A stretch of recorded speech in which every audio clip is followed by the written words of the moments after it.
La biodiversité, c'est l'ensemble des êtres vivants et les écosystèmes dans lesquels ils vivent. Donc ce n'est pas un individu tout seul additionné à un autre individu, c'est vraiment aussi des comportements. Donc la biodiversité, c'est tout ça et l'ensemble des relations qu'ils ont entre eux. Nous, on fait partie des deux initiatives. Une en France qui s'appelle Entreprises engagées pour la nature et une autre initiative qui s'appelle Act for Nature International.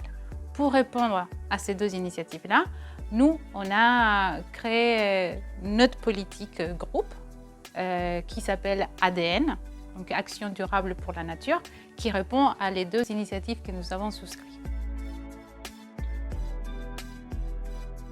La prise en compte de la biodiversité chez Séché Environnement, elle a commencé bien avant que la prise en compte de la biodiversité soit réglementaire.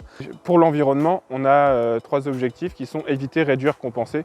C'est-à-dire qu'on va essayer d'éviter. Si on ne peut pas éviter, on va réduire et si on ne peut pas, on va compenser. Donc nous, on l'applique pour la biodiversité. C'est-à-dire qu'on va, par exemple, éviter d'impacter les zones à enjeu, donc les zones avec des boisements, avec des cours d'eau, par exemple.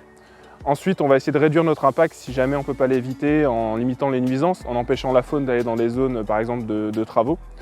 Et on va compenser dans le cas où on ne peut pas réduire. Par exemple, si on est obligé d'impacter une mare, de la détruire, on va en créer ailleurs et juger ensuite, essayer de voir donc, si elle a bien été compensée, si les espèces se sont bien réimplantées dans cette mare. Et il y a aussi connaître quels sont les enjeux ou donc connaître quelles sont les espèces qui sont présentes sur nos sites qui après vont nous permettre d'orienter les actions.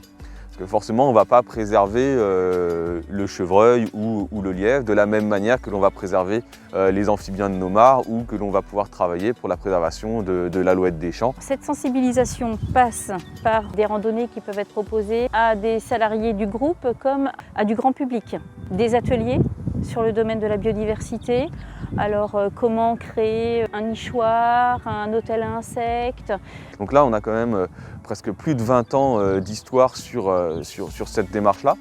Et on voit que, par exemple, sur le site de Changé, avec l'ensemble des inventaires faune-flore que l'on peut faire, l'historique de toutes ces données, on voit qu'on a réussi à préserver la diversité du bocage mayennais. Il faut savoir qu'il y a 17 sites qui sont engagés, dont 2 à l'international, un au Pérou et l'autre en Espagne.